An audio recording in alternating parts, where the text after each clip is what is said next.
But perhaps you had to know him. Or perhaps not. Flesh is flesh, and it's a market economy. What you've got, you sell. Alfie did. They all do. That's not abuse. It's exploiting a resource. Alfie Kirk. Dark, stocky, willing little Alfie. Take the boy out of the valleys, and you can sure as hell kick the valleys out of the boy. Fresh meat he'd been when I met him, newly run from the Ronda. Alfie, I'm 16, Kirk. At least 2 years ahead of himself there. But he was hungry. He learned quick. Joined the crew. Sharpened up and settled in.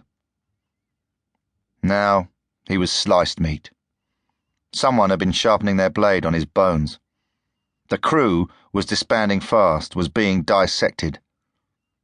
3 down. 2 to go. And I knew where to find them. Or thought I did. At 6:30 I left the office, heading for the tube, past the girl in her doorway, heard her inevitable croak, "Spare some change, please." Didn't check. Didn't even turn to smile at her, to say no. I do that sometimes. Tease them with a little humanity. Remind them of just how far they've gone. Today, not. Today I was buzzing. My mind was crowded. I was almost in a hurry. I couldn't make the space for a sideshow. There was a milling crowd at the entrance to the tube station, mobbing a man in a peaked cap going nowhere.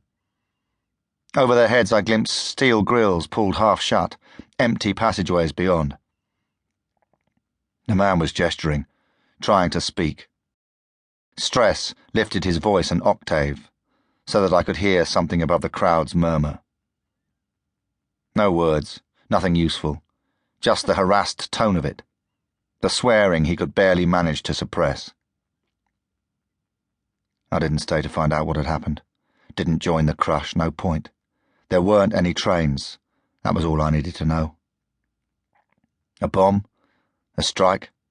A suicide? Who cared? Piccadilly was maybe 20 minutes' walk from where I worked. Head down and moving fast, I might even have done it in 15 that day, but only because of the chill in the wind, no other reason. I was keen, yes, but I wasn't urgent. 2 lads? They weren't worth that much. They weren't actually going to make me hurry. Walking, I wondered if the police had made any connections yet. Whether anyone had told them that they were dealing with a single unit here. If not, they'd be lucky to work it out for themselves. The crew had been a rare bunch, almost a phenomenon. If the police weren't onto that yet, it left me still one step ahead. I could hope, at least. I wasn't going to hurry, but I allowed a little hope. No sign of the boys down the dilly, but I wasn't expecting that. They had to be pretty sussed, or they wouldn't have had it this good. They wouldn't have me out looking for them. They'd be keeping off the streets for sure, keeping their heads well down. I'd only come this way to hear what the word was, how many understood what was happening, and I read my answer in the silence and on the faces of the frustrated punters. No one was working tonight. Universally, it seemed, heads were being kept down this hunting season. No major surprise, with the crazy on the loose. I was a little disappointed, perhaps. Some lads at least should have worked out that they weren't in any danger. Christ, a child of 6 could have worked that out, counting on the fingers of one hand. But better safe than sorry, that was always the rule. Low profiles and don't take risks. Touting for trade with a knife man out and about definitely counted as risk, as sticking your head above the parapet, even if you knew the crew, seemingly. Maybe 5 won't be enough for him. Maybe he's got them already, and he's hungry for more. I could do that, no trouble. I could think their thoughts for them, these lads. Transparent as glass, even in their absence. Him, too.